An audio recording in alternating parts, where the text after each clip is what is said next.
ஜெயகாந்த் நெல்லையில் பரப்புரை மேற்கொள்ள இருக்கிறார். அதன் நேரலை காட்சிகளை தற்போது காணலாம்.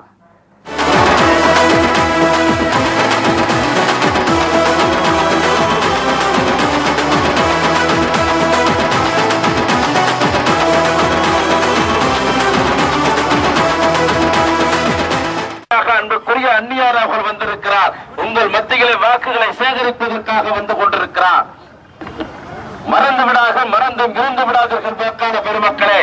நம்முடைய வெற்றியின் சின்னமாம் முரசு சின்னத்திலே வாக்குகளை கேட்பதற்காக அன்புக்குரிய அந்நியார் திருமதி பிரேமலதா விஜயகாந்த் அவர்கள் வாக்காள பெருமக்களாகிய உங்களை காண்பதற்காக, உங்கள் மத்தியிலே உரையாற்றுவதற்காக இதோ உங்கள் கண்முன்னாலே அந்நியார் வந்துவிட்டார்.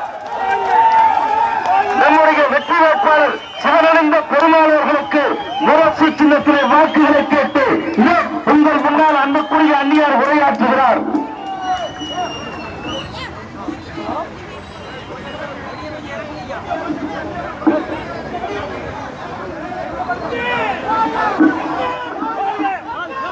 பெரியோர்களே, தாய்மார்களே, தேசிய முற்போக்கு திராவிட கழகத்தின் நிறுவன தலைவர், நமது முதலமைச்சர் வேட்பாளர், உங்கள் கருப்பு எம்ஜிஆர் புரட்சி கலைஞர் கேப்டன் அவர்களுடைய ஆட்சி பெற்ற வேட்பாளராக சிவனடைந்த பெருமாள் அவர்களுக்கு முரசு சின்னத்திலே வாய்ப்பு கொடுத்து ஒரு மாபெரும் வெற்றியை நீங்க எல்லோரும் தரணும் சொல்லி கேட்டுக்கிறேன். ஏற்கனவே எம்பியாக இந்த தொகுதியில போட்டி போட்டிருக்காரு. அதற்கு முன்னாடி உங்க எல்லாருக்குமே இன்றைக்கு தமிழ் புத்தாண்டு நல்வாழ்த்துக்களை நான் தெரிவித்துக் கொள்கிறேன். அது மட்டும் இல்ல, அண்ணல் அம்பேத்கர் பிறந்த தினம் இன்றைக்கு. இந்த இரண்டு நல்ல நாளும் கலந்த இந்த நாள்ல சிவனந்த பெருமாளுக்காக வாக்கு சேகரிக்க இங்க வந்திருக்கேன்.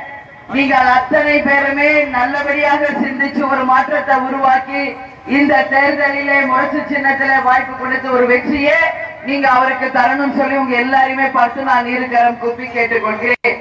இந்த பகுதியில தான் முருகப்பெருமான் திருமணம் செய்த வள்ளி பிறந்த ஊர் அப்படின்னு சொல்லி இந்த பகுதிக்கு ஒரு வரலாற்று சிறப்பு இருக்கு. வள்ளி கோவிலும் இங்க குகையில இருக்கிறது நான் இங்க கேள்விப்பட்டிருக்கேன். அது மட்டும் இல்ல, இந்த தொகுதியில நம்ம வேட்பாளர் வெற்றி பெற்று வந்த பிறகு என்னென்னலாம் வாக்குறுதிகள் உங்களுக்கு நிறைவேற்ற போகிறார் என்பதை இந்த நேரத்தில் உங்களுக்கு நான் சொல்லணும். அதுதான் இங்க முக்கியம். ஏன் இங்க தேர்தல் வருது? இப்படி வண்டியை நிறுத்தி உங்களுக்கு டாட்டா காமிச்சிட்டு போக நாங்க வரல. இந்த தொகுதியை முன்னேற்றணும், இங்க இருக்கிற மக்களின் வாழ்க்கை தரத்தை முன்னேற்றணும். அதற்காக ஒரு நல்ல வேட்பாளராக நீங்கள் தேர்ந்தெடுத்து அவரை வெற்றி பெற செய்யும் பொழுதுதான் இந்த தொகுதிக்கு வேண்டிய வெற்றி வாய்ப்புகளை எங்களால் உங்களுக்கு தர முடியும். சோ இந்த தொகுதியில பல நாட்களாக செய்யப்படாத பல வேலைகள் இருக்கு. அந்த வேலைகளை உங்களுக்கு நான் சொல்றேன். முக்கியமான இங்க பிரச்சனை என்னன்னா, இங்க தொழில் நிறுவனங்கள் எதுவுமே கிடையாது. அதனால பெண்களுக்கு தனியாக கல்லூரி வேண்டும் என்று பல நாட்களா நீங்க கோரிக்கை வச்சிருக்கீங்க. இதுவரைக்கும் பெண்களுக்கு தனி கல்லூரி அமைக்கப்படல. விவசாயிகளுக்கு மின் இணைப்பு இன்றைக்கு வரைக்கும் வழங்கப்படாம இருக்கிறதுனால விவசாயம் பெரிய அளவில் இங்க பாதிக்கப்பட்டிருக்கிறது என்பதையும் நாங்க கேள்விப்பட்டோம். அதே போல பனங்குடி காவல் கிணறுகிட்ட 1000க்கும் மேற்பட்ட பெண்கள் வந்து செங்கல் சூளையில கொத்தடிமைகளாக இங்க இருக்கிறாங்க. அவங்களுக்கு அரசாங்கம் எந்த பாதுகாப்பும் செய்து தரவில்லை என்பதும் ஒரு மிகப்பெரிய ஒரு வேதனைக்குரிய விஷயம். அதே போல ராதாபுரம் அரசு மருத்துவமனை இருக்கு. அந்த மருத்துவமனை விரிவாக்கம் செய்யாததுனால இங்க இருக்கிற மக்களுக்கு அதனால எந்த விதமான பலனுமே இல்லாத ஒரு நிலைமை இந்த ராதாபுரம் தொகுதியில இருக்கு என்பது நீங்க எல்லாருமே அறிவீங்க. இங்க வள்ளியூர்ல குடிநீர் இணைப்பு கடந்த 20 வருஷமாக கொடுக்கப்படாமையே இருக்கு. தண்ணி இல்லைன்றதை நான் வழிநெடுக்க இப்ப பாத்துக்கிட்டு வரேன். வழிநெடுக்க மிகவும் மோசமான சாலைகளை கொண்ட ஒரு தொகுதியாக ராதாபுரம் தொகுதி இருக்கு. வழிநெடுக்க பெண்கள் காலி குடங்களை வச்சுக்கிட்டு ரோட்ல நிக்கிற அவலத்தை நான் குறைஞ்சது ஒரு 5-6 மணி நேரமா பார்த்துக்கிட்டு வந்துட்டு தான் இருக்கு. சோ இதுவரைக்கும் ஆட்சி செய்த அதிமுகவோ திமுகவோ மக்களுக்கு என்ன செய்தார்கள் என்ற ஒரு மிக கேள்வியை மக்கள் கேள்வியாக இந்த நேரத்தில் நான் கேட்கணும்னு சொல்லி நினைக்கிறேன். இங்க புறவழி சாலையில விபத்துகள் அதிகமாக நடக்குது. இங்க மேம்பாலம் வேணும் என்று மக்கள் கோரிக்கை பல வருஷமா வைக்கப்பட்டும் இதுவரைக்கும் ஒரு மேம்பாலம் கூட அமைக்கப்படாத ஒரு நிலைமை. அது மட்டும் கிடையாது, கொடுமுடியாறு நீர்த்தேக்க பகுதியில நிறுவனம் தண்ணீர் உறிஞ்சி எடுக்கிறதுனால குடி தண்ணீர் இங்க முற்றிலும் இல்லாத நிலைமை. அதே போல கன்னிகுளம் அதிசய பனிமாதா கோயில சுற்றுலா தலமாக மாற்ற நடவடிக்கை எடுக்க வேண்டும் என்று மக்கள் கோரிக்கை வச்சிருக்கீங்க. நீதிமன்றம் பக்கத்திலேயே 3 வருஷமாக தயார் நிலையில் உள்ள பாபா சாஹிப் அம்பேத்கர் சிலை நிறுவப்படாமல் இன்னைக்கு தடுக்கப்பட்டிருக்கு. அவர் பிறந்த நாளான இந்த நாள்ல உங்க எல்லாருக்கும் நான் உறுதியா சொல்றேன், நம்ம வேட்பாளர் வெற்றி பெற்று வந்தவுடனே அங்கே சிலையை நிறுவ உடனடியாக ஏற்பாடு செய்யப்படும் என்ற வாக்குறுதியை இங்கே உங்க எல்லோருக்குமே நான் தருகிறேன். இந்த கூட்டணி சாதாரண கூட்டணி இல்ல. கடந்த 50 ஆண்டு காலமாக திமுக அதிமுகவை தவிர நம்ம மக்கள் வேற யாருக்கும் ஓட்டு போட்டு பார்க்கல. இந்த ராதாபுரம் தொகுதியை பத்தி நான் பேசணும்னா ஏற்கனவே நீங்க இங்க முரசு சின்னத்துல ஓட்டு போட்டுதான் ஜெயிக்க வச்சீங்க ஒருத்தருக்கு. அவர் யார் என்பது உங்களுக்கு தெரியும், நான் அதிகமாக பேச தேவையில்லை. நான் ஏன் இத சொல்றேன்னா, அறிமுகம் இல்லாத ஒரு அட்ரஸ் இல்லாத ஆளை கொண்டு உங்களுக்கு அறிமுகப்படுத்தி ஒரு அடையாளம் கொடுத்து எம்எல்ஏ வாக்கி கேப்டன் அவரை உயிர உயிர வளர்த்தனாலும் கூட இன்னைக்கு அவங்க புத்தி எங்க போயிருக்குதுன்னா, இன்னைக்கு கெடுவான் கேடு நினைப்பான் என்பதற்கு இலக்கணமாக கெட்ட புத்தி இருந்ததுனால இன்னைக்கு அட்ரஸ் இல்லாம போயிட்டாங்க. மழையும் இன்னைக்கு கேப்டனையே நம்பி இருந்த அத்தனை பேரும் மீண்டும் வேட்பாளர்களாக தமிழ்நாடு முழுக்க நிச்சயமாக இப்போ மீண்டும் நிறுத்தப்பட்டிருக்காங்க. கேப்டனை நம்பி இருந்திருந்தா இந்த நிலைமை வந்திருக்குமா? இங்க சிவனேந்த பெருமாள் வந்திருப்பாரா? நிச்சயமாக கேப்டன் நல்லதா எல்லாருக்கும் செய்யறார். கேப்டனுக்கு துரோகம் செய்யணும்னு நினைச்சவங்க அது கொடநாடு நாயகியா இருந்தாலும் காமெடியனாக இருந்தாலும் வாழ்ந்ததாக சரித்திரம் கிடையாது. அதுக்கான ஒரு உதாரணம் தான் இங்க எம்எல்ஏவா இருந்து கேப்டனுக்கே துரோகம் செஞ்சுட்டு போன ஒருத்தர். சரி போனாரு, தொகுதிக்கு நல்லது செஞ்சா நம்மளுக்கு சந்தோஷம் தான் நாங்க நினைச்சோம். ஏன்னா தொகுதியை விட்டு போறப்ப என்ன சொல்லிட்டு போனாங்க, அம்மாவை பார்க்க போறோம். எதுக்கு? தொகுதி மக்களுக்காக பார்க்க போகிறோம், தொகுதி மேம்பாட்டுக்காக தான் அம்மாவை பார்க்க போறோம்னு சொல்லிட்டு போனாங்க. சரி போனாங்க, தொகுதியை மேம்படுத்துறாங்களா? நானும் பாக்குறேன் ஒவ்வொரு சந்தா ஏதாவது மேம்படுத்தி இருக்காங்களா? இந்த தொகுதி மேம்படுத்தப்பட்டு இருக்கா? அம்மா கிட்ட போற இந்த தொகுதி மேம்படும் சொன்னார மேம்படுத்திட்டாங்களா? அந்த அம்மா ஒண்ணும் செய்யல. வழி நெடுக்க நான் வந்துட்டு தான் இருக்கேன். எந்த அளவு ஒரு ரோடு மோசமா இருக்கணும் அப்படின்னா அதுக்கு உதாரணம் இந்த ராதாபுரம் தொகுதியுடைய ரோடுகள் தான் நம்ம முதல் எக்ஸாம்பிளா சொல்லலாம். அந்த அளவு ஒரு மோசமான சாலை, குடிதண்ணீர் சுத்தமாக இல்லாத ஒரு நிலமாக, வேலை வாய்ப்பு தொழிற்சாலைகள் எதுவுமே இல்லாத ஒரு பகுதியாக தான் இருக்கு. அப்ப எதுக்காக நீங்க போனீங்க? கேப்டனுக்கு துரோகம் பண்றதுக்காகவா? கேப்டனுக்கு துரோகம் பண்ணதுனால இன்னைக்கு என்னாச்சு? மீண்டும் அட்ரஸ் இல்லாம பாம்பேக்கு உங்களை துரத்துற நிலைமை தான் வந்ததே ஒழிய கேப்டனுக்கு அதனால ஒரு சின்ன துளி கூட நஷ்டம் கிடையாது. அதனால உறுதியாக எல்லாருமே நிச்சயமாக விசுவாசமா இருக்கும். யாரால் நாம் அடையாளப்படுறோம்ன்றது நிச்சயமா இருக்கு. அதுவும் நான் தமிழ்நாட்டில் கடந்த 10 வருஷமா பார்த்துக்கிட்டு இருக்கேன். தமிழக மக்கள் துரோகிகளை கூட நிச்சயமாக எதிரிகளை கூட மன்னிப்பாங்க. துரோகிகளை மன்னித்ததாக சரித்திரமே கிடையாது என்பதை தமிழக அரசியல் வரலாற்றுல இன்னைக்கு அத்தனை பகுதியிலுமே நாம பார்க்கக்கூடிய நிலைமை. அதனால் நிச்சயமாக துரோகிகளை பத்தி நாம அதிகம் பேச தேவையில்லை. நிச்சயம் அந்த ஆள் செய்யாத பணிகளை நிச்சயமாக சிவனறிந்த பெருமாள் வெற்றி பெற்று வந்து இந்த ராதாபுரம் தொகுதியை முன்னேற்றி சிறந்த தொகுதியாக மாற்றுவதுதான் நம்மளுடைய முதல் கடமை என்பதை இந்த நேரத்தில் உங்க எல்லோருக்குமே இந்த நேரத்தில் நான் சொல்றேன். அதே போல இங்க நான் மீட்டிங் பேசுறது முறைப்படி பெர்மிஷன் எடுத்து முறைப்படி தேர்தல் கமிஷனருக்கு பேசி இந்த இடத்துல பேச போகிறோம் என்று தெரிவிச்சுதான் நாங்க இங்க பேசுறோம். சரிங்களா? ஆனா இங்க நாங்க பேசுறோம் சொன்ன உடனே காவல்துறையை சேர்ந்தவர்கள் எங்களுடைய தொண்டரை பாலாஜி என்பவரை அடித்து தாக்கி இன்னைக்கு காயப்படுத்தி இருக்கிறார் என்ற ஒரு செய்தியை கேட்டேன். உண்மையா? இது உண்மையா? உண்மையா? நான் ஏன் இதை கேட்கிறேன்னா நல்லா புரிஞ்சுக்கணும். ஒரு வார்த்தை நாங்க பேசணும்னா அது 100% உண்மையா இருந்தா அந்த சப்ஜெக்ட் குள்ள நாங்க போவோம். இல்லாட்டி அதை பத்தி நான் பேச மாட்டேன். தேர்தல் நேரத்துல மக்களை சந்திக்கிற உரிமை இங்க இருக்கிற அத்தனை பேருக்குமே உண்டு. எங்களை தடுக்கிற சக்தி எந்த கொம்பனுக்கும் இல்லை என்பதை ஆணித்தரமாக இந்த நேரத்தில் நான் சொல்றேன். முறைப்படி பர்மிஷன் எடுத்து முறைப்படிதான் இங்க வந்து நாங்க நின்று பேசுறோம்.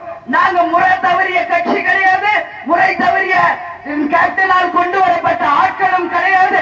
இன்னைக்கு காவல்துறை எப்படி இருக்கணும்னு அடையாளப்படுத்தியது கேப்டன் தான் என்பதை இன்னைக்கு யாரும் இங்க மறந்துட முடியாது. ஒரு காவல்துறை அதிகாரி எப்படி இருக்கணும் என்பதற்கு அடையாளம் நமது கேப்டன் தான்.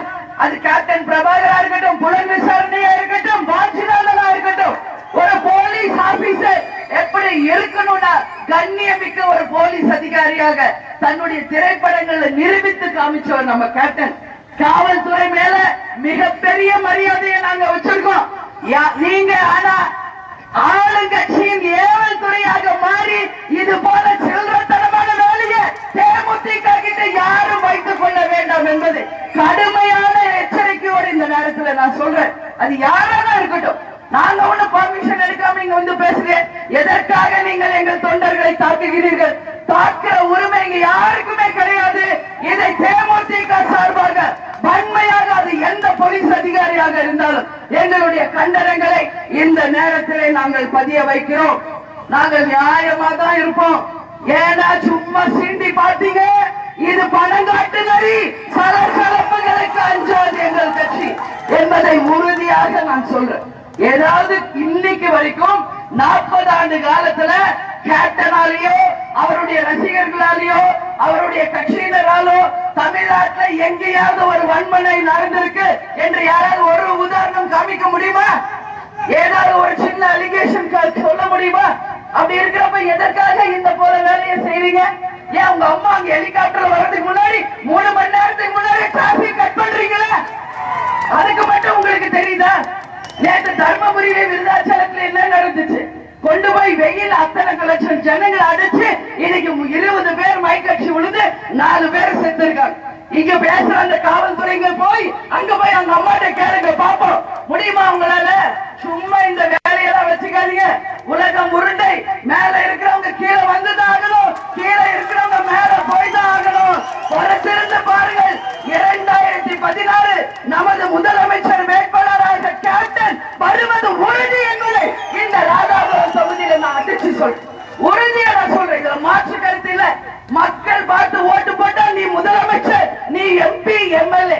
மக்கள் பார்த்து ஓட்டு போடலன்னா நீங்க எல்லாரும் சாதாரணமான ஆள் தான். அதனால இன்னைக்கு அதிமுக நினைச்சுக்கிட்டு இருக்கு கோடிக்கணக்கா நம்ம கிட்ட காசு இருக்கு, பணபலத்தால ஜெயிச்சிடலாம் என்று.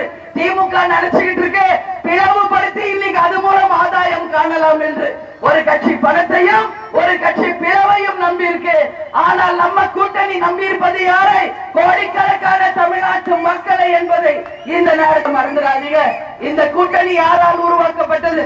கேப்டன் முதலமைச்சர் வேட்பாளர் மக்கள் நல கூட்டணியிலே இன்னைக்கு 4 தலைவர்கள். ஒன்று அண்ணன் வைகோ அவர்கள், ஒன்று ஜி ராமகிருஷ்ணன் அவர்கள், ஒன்று ஜி முத்தரசன் அவர்கள், மற்றொன்று திருமாவளவன் அவர்கள், மற்றொன்று தமாக கட்சியிலே நமது சின்ன ஐயா அவர்கள். அத்தனை 6 தலைவர்களுமே கரைபடையாத கரங்களுக்கு சொந்தக்காரர்களாக தமிழ்நாட்டை முன்னேற்ற வேண்டும் என்ற ஒரே உறுதியோடு லஞ்ச ஊழலுக்கு அப்பாற்பட்டு ஒரு நல்ல நிர்வாகத்தை கொண்டு வந்து நிச்சயமாக தமிழ்நாடு மக்களுக்காக உழைக்க வேண்டும் என்ற உறுதியாக இந்த கட்சி உருவாக்கப்பட்டது, இந்த கூட்டணி உருவாக்கப்பட்டது. எனவே மக்களாகிய நீங்கள் நல்ல தெளிவாக சிந்திச்சு ஒரு மாற்றத்தை உருவாக்க வேண்டிய டைம் இன்னைக்கு தமிழ்நாட்டில் வந்திருக்கு. கடந்த 50 வருஷமா நீங்க பாருங்க, அதிமுக நல்ல ஆட்சி பண்ணுதோ இல்லையோ எங்களுக்கு சாய்ஸ் இல்ல, திமுக ஓட்டு போட்டோம். திமுக நல்ல ஆட்சி பண்ணுதோ இல்லையோ எங்களுக்கு வேற சாய்ஸ் இல்ல, அதனால அதிமுக போட்டோம். இதானே இங்க நடந்தது இத்தனை வருஷம். ஆனா இந்த முறை அப்படி கிடையாது. உங்களுக்காக நான் இருக்கிறேன் என்று உங்கள் வீட்டு பிள்ளை, உங்கள் கருப்பு எம்ஜிஆர் கேப்டன் இன்னைக்கு முதலமைச்சர் வேட்பாளராக தனது தலைமையில ஒரு கூட்டணி அமைச்சு கரைபடையாத கரங்களுக்கு சொந்தக்காரங்க, நல்லவர்கள், நேர்மையானவர்கள், அத்தனை பேரும் எளிமையானவர்களை கொண்டு தமிழ்நாட்டுக்கும் தமிழ்நாடு மக்களுக்கும் எது நல்லதோ என்று சிந்திச்சு அதனால இந்த கூட்டணி உருவாக்கப்பட்டிருக்கு. நிச்சயமாக காசு பலத்தாலேயோ இன்னைக்கு மற்ற எதுனாலையும் மக்கள் மாறி ஓட்டு போடாம நல்லபடியாக சிந்திச்சு நீங்க எல்லாரும் ஒரு மாற்றத்தை தரணும். 1947 சுதந்திர போர் நடந்தது. சுதந்திர போர்ல நம்ம எல்லாம் பங்கேற்கல. அப்ப ஏன்னா நம்ம பிறக்கல. ஆனா அந்த போர் இருந்தப்போ நம்ம பிறந்திருந்தா சுதந்திர போர்ல நாமும் பங்கேற்றிருக்கலாமே என்ற எண்ணம் அத்தனை தியாகிகள் மனசு மாதிரி நமக்கும் உண்டு. ஆனால் இப்பொழுது நடக்க போவதும் ஒரு போர். இது என்ன போர்? தர்மத்திற்கும் அதர்மத்திற்கும் நடக்கும் மீண்டும் ஒரு போர். 2016 2 லஞ்ச ஊழல்வாதிகளை தமிழ்நாட்டை விட்டு அகற்ற வேண்டிய போர். நல்லா நீங்க எல்லாரும் சிந்திக்கணும். சுதந்திர போர்ல நம்ம பங்கேற்கல. இப்ப நடக்க போற அதர்மத்திற்கும் தர்மத்திற்கும் நடக்கும் இந்த போரில் மக்களாகிய நீங்கள் அனைவரும் கேப்டனோடு கை கோருங்கள், மாற்றத்தை தாருங்கள். நிச்சயமாக இங்கு தர்மம் வென்றது என்ற சரித்திரத்தை உருவாக்கி புதிய வரலாற்றை நாம் படைப்போம் என்று உங்க எல்லாரையும் பார்த்து நான் கேட்டுக்கொள்கிறேன். அப்பைய போராட்டம் எதுக்கு? சுதந்திர போர். வெள்ளையனே வெளியேறு என்று போடுறாங்க. இப்போ கொள்ளையர்களே தமிழகத்தை விட்டு வெளியேறுங்கள் என்று இந்த கொள்ளைக்காரர்களை அகற்ற மீண்டும் இங்கு ஒரு போர் வந்திருக்கு. நல்லபடியாக சிந்திச்சு உங்கள் வாக்குகளை நல்லபடியாக நல்ல வேட்பாளருக்கு தரணும்னு சொல்லி இந்த நேரத்தில் கேட்டுக்கிறேன். உங்ககிட்ட நான் கேட்கறது ஒரே ஒரு கொஸ்டின். ஃபைனலா நீங்க எல்லாரும் 5 வருஷம் ஒண்ணுமே ஆட்சி செய்யாத அதிமுக மீண்டும் ஆட்சிக்கு வரணுமா? ஊழல் கட்சிகளான திமுக காங்கிரஸ் மீண்டும் ஆட்சிக்கு வரணுமா? 2 கட்சியும் போதும் ஆட்சி செஞ்சது. எத்தனை வருஷம்? 50 வருஷம் ஆட்சி கொடுத்திருக்கீங்க. ஒரு வாட்டி மாற்றி ஓட்டு போடுங்க. கேப்டனை நம்பி மாற்றத்தை தாருங்கள். லஞ்சம் ஊழல் இல்லாத நிச்சயமான ஒரு நேர்மையான ஆட்சியை நம்மால கொண்டு வர முடியும். அதுல எந்த மாற்று கருத்தும் இல்லை. நீங்கள் நம்பி ஓட்டு போட்டு ஜெயிக்க வைக்கும் பொழுதுதான் நம்மளால நிச்சயமாக ஒரு புரட்சியை, ஒரு மாற்றத்தை நம்மளால தர முடியும் என்பதை இந்த நேரத்தில் எல்லோருக்குமே நான் சொல்றேன். அதனால இந்த வரப்போகிற தேர்தலை எல்லாரும் போய் ஓட்டு போடணும். அத்தனை பேரும் ஓட்டு போடுங்க. ஓட்டுக்கு காசு கொடுக்க வந்தாங்கன்னா அதுக்காக மாறி, இலவசங்களுக்காக மாறி ஓட்டு போட்டுறாதீங்க. நாடு முன்னேறணும், மக்கள் முன்னேறணும், தமிழ்நாடு முன்னேறணும் சொல்லி கேப்டன் கரங்களோடு உங்கள் கரங்களை சேர்க்கணும் சொல்லி இந்த நேரத்தில் கேட்டுக்கிறேன். நல்ல சிந்திச்சு நீங்க வாய்ப்பு தரணும். இது போல வாய்ப்பு மறுபடியும் வருமா அப்படின்னா ஒரு பெரிய கொஸ்டின். ஏன்னா இந்த 2க்கும் ஆல்டர்னேட்டே இங்க இல்லாம இருந்துச்சு. ஆனா இந்த வாட்டி கேப்டன் தலைமையில ஒரு நல்ல அணி இங்க அமைஞ்சிருக்கு. நல்ல சாய்ஸ் உங்களுக்காக உருவாக்கப்பட்டிருக்கு. இந்த அணியை நீங்கள் எல்லோரும் பயன்படுத்தி கொண்டு ஊழல்வாதிகளை தமிழ்நாட்டை விட்டு அகற்ற உறுதியாக நீங்க எல்லோருமே நிச்சயமாக பாடுபடணும். நாம ஜெயிச்சு வந்தா என்ன செய்ய போறோம்ன்றத உங்க எல்லாருக்கும் நான் ஷார்ட்டா சொல்றேன். உடனடியாக படிக்காத மாணவர்களுக்கு உடனடி வேலை வாய்ப்பை நமது கூட்டணி ஏற்படுத்தும் என்ற முதல் வாக்குறுதியை உங்களுக்கு சொல்றேன். எல்லா பெண்கள், அதாவது 25 லட்சம் பெண்களுக்கு வேலை வாய்ப்பை தருவோம். ரேஷன் பொருட்கள் வீடு தேடி வரும் என்று கேப்டனின் லட்சியமான அந்த கனவு திட்டத்தை உடனடியாக செயல்படுத்துவோம். தமிழ்நாட்டில் இருக்கிற நதிகளை இணைத்து ஒட்டுமொத்த விவசாயம், தொழில், குடிதண்ணீர் பிரச்சனையில இருந்து மக்களை காப்பாற்ற வேண்டியது நம்மளுடைய தலையாய கடமை என்பதையும் இந்த நேரத்தில் எல்லோருக்குமே நான் தெரிவித்துக் கொள்கிறேன். அதே போல நிச்சயமாக இங்க பெண்களுக்கு கல்லூரி இல்லை என்பதை நீங்க சொல்லியிருக்கீங்க. தமிழ்நாடு முழுக்க இந்த நிலைமை இருக்கு. எல்லாருக்கும் நான் சொல்றது ஒண்ணு, இப்ப நடக்கிற கவர்மெண்ட் ஸ்கூல்லையே கன்வெர்ட் பண்ணி ஈவினிங் கலை கல்லூரியாக பெண்களுக்கு அனைத்து மாவட்டங்களிலும் உறுதியாக நாங்கள் மாற்றுவோம் என்ற வாக்குறுதியை உங்க எல்லாருக்குமே சொல்றேன். கவர்மெண்ட் ஸ்கூல்ல இப்போ மதிய சாப்பாடு தான் தராங்க. ஆனா கருப்பு எம்ஜிஆர் உங்கள் வீட்டு பிள்ளை ஆட்சிக்கு வந்த உடனே கவர்மெண்ட் ஸ்கூல்ல மார்னிங், அதாவது காலை உணவு அனைத்து கவர்மெண்ட் ஸ்கூல்லையும் எல்லா குழந்தைகளுக்கும் வழங்கப்படும் என்கின்ற திட்டத்தையும் நிச்சயமாக நாங்கள் நிறைவேற்றுவோம் என்பதை இந்த நேரத்தில் தெரிவித்துக்கிறேன். அதனால நிச்சயமாக உங்களுக்காக பாடுபட கேப்டனும் கூட்டணி கட்சியை சேர்ந்தவர்களும் தயாராக இருக்காங்க. நீங்க போடுற ஒரு ஓட்டுல முரசுக்கு ஓட்டு போட்டு வெற்றி பெற வைப்பதன் மூலம் நிச்சயமாக இங்க ஆட்சி மாற்றத்தை நம்மால கொண்டு வர முடியும் என்பதை உங்க எல்லோரும் முன்னாடியுமே நான் சொல்றேன். இங்க என் கண்ணெதிரில சண்முகா பேக்கரின்னு ஒரு கண்ணுக்கு எதிரில தெரியுது. அந்த பேக்கரியில கேக் நல்லா இருக்குமா, ஸ்வீட் நல்லா இருக்குமா, ரோட்ல நின்னே நம்ம பார்த்து நின்றா முடியுமா? நம்பி உள்ள போய் பாருங்க, உறுதியா நம்பி வாங்குங்க, சாப்பிட்டு பாருங்க.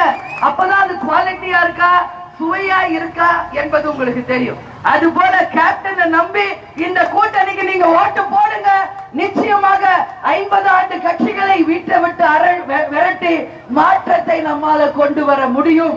அதனால திமுக அதிமுக கொள்ளைக்காரர்களை நாட்டை விட்டு அகற்றுங்கள். முரசுக்கும் நமது கூட்டணி தலைவர்களுக்கும் வாய்ப்பை தாங்க. கூட்டணி கட்சியை சேர்ந்த சகோதரர்கள் எல்லாம் ஒரே கரமாக இணைந்து பணியாற்றி ஒரு மாபெரும் வெற்றியை இந்த தேர்தலில் நீங்கள் அனைவரும் வாங்கி தர வேண்டும் என்று உங்க எல்லோரையும் பார்த்து நான் கேட்டுக்கொள்கிறேன். மாற்றத்தை தருவீர்களா? கேப்டனுக்கும் நம்ம கூட்டணிக்கு வெற்றியை தருவீர்களா? ஆட்சி மாற்றத்திற்கு உதவி செய்வீர்களா? அனைவரும் சேர்வோம், கரத்தோடு கரம் சேர்வோம், மாற்றத்தை தந்து லஞ்சம் ஊழல் ஆட்சியை தமிழகத்திலே கொண்டு வந்து நிச்சயமாக நல்ல ஆட்சியை தருவோம் என்று கேட்டுக்கொண்டு இங்கே என்னை வரவேற்க வந்திருக்கும் அத்தனை நல்ல உள்ளங்களுக்கும்